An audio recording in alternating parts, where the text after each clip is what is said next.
বিশ্বকাপে আরেকটি রূপকথার জন্ম। যে কানাডা একসময় ফুটবল ছিল প্রায় অচেনা, সেই দলই আজ বিশ্বকাপের নকআউট পর্ব জিতে ইতিহাস গড়েছে। দক্ষিণ আফ্রিকাকে হারিয়ে প্রথমবারের মতো শেষ ষোলোতে উঠে শুধু একটি ম্যাচই জেতেনি, তারা বদলে দিয়েছে পুরা দেশের ফুটবল সংস্কৃতি। কীভাবে সম্ভব হলো এই অবিশ্বাস্য পরিবর্তন, চলুন জেনে নেওয়া যাক। ম্যাচ শেষে শেষে বাঁশি বাজতেই কানাডার কোচ জেসি মার্শ নিজে খেলোয়াড়দের নিয়ে মাঠের মাঝখানে একটি বড় বৃত্ত তৈরি করেন। তিনি বলেন, তোমরাই কানাডার নতুন বীর, তোমার কারণেই এই দেশে ফুটবল ভবিষ্যৎ বদলে যাবে। এই কথাগুলো শুধু আবেগ নয়, বাস্তবতার প্রতিচ্ছবি। কারণ 2 বছর আগেও কানাডা ছিল এমন একটি দল যাদের বিশ্বকাপ কোনো জয়ই ছিল না। 6টি ম্যাচ খেলেও জয় ছিল শূন্য। কিন্তু এবার তার ইতিহাস লিখেছে একের পর এক।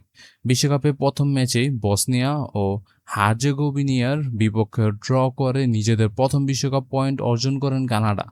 এরপর কাতারকে 6-0 গোলে উড়িয়ে দিয়ে নিশ্চিত করে নকআউট পর্ব। শেষ 16 ম্যাচে দক্ষিণ আফ্রিকার বিপক্ষে ছিল কঠিন লড়াই। নির্ধারিত সময়ে গোলশূন্য থাকার পর অতিরিক্ত সময়ে স্টিফেন ইস্তাদিকিও দুর্দান্ত গোলে আসে ঐতিহাসিক জয়। এই জয় শুধু একটি ম্যাচের জয় নয়, এটি ছিল পুরো দেশের ফুটবল ইতিহাসে মোড় ঘুরিয়ে দেওয়ার মুহূর্ত। বিশ্বকাপ শুরুর আগেই অনেকে কানাডাকে ভুলে গিয়েছিল। সবই আলো ছিল যুক্তরাষ্ট্র ও মেক্সিকোর দিকে। কিন্তু কানাডা নীরবে নিজেদের প্রস্তুত করেছে। বায়ার্ন মিউনিখ তারকা অধিনায়ক আলফোনসো ডেভিস বলেন, বিশ্বকাপে হাজার হাজার কানাডিয়ানকে লাল সাদা জার্সিতে দেখে তার চোখ জ্বলজ্বল করে এসেছিল। তার চোখে জল এসেছিল। যে দেশে আইস হকি ছিল সবচেয়ে জনপ্রিয় খেলা, সেখানে এখন ফুটবল নিয়ে শুরু হয়েছে নতুন উন্মাদনা। জেসি মার্শের বিশ্বাস, এই বিশ্বকাপ কানাডা ফুটবল ইতিহাসে চিরদিনের জন্য বদলে যাবে।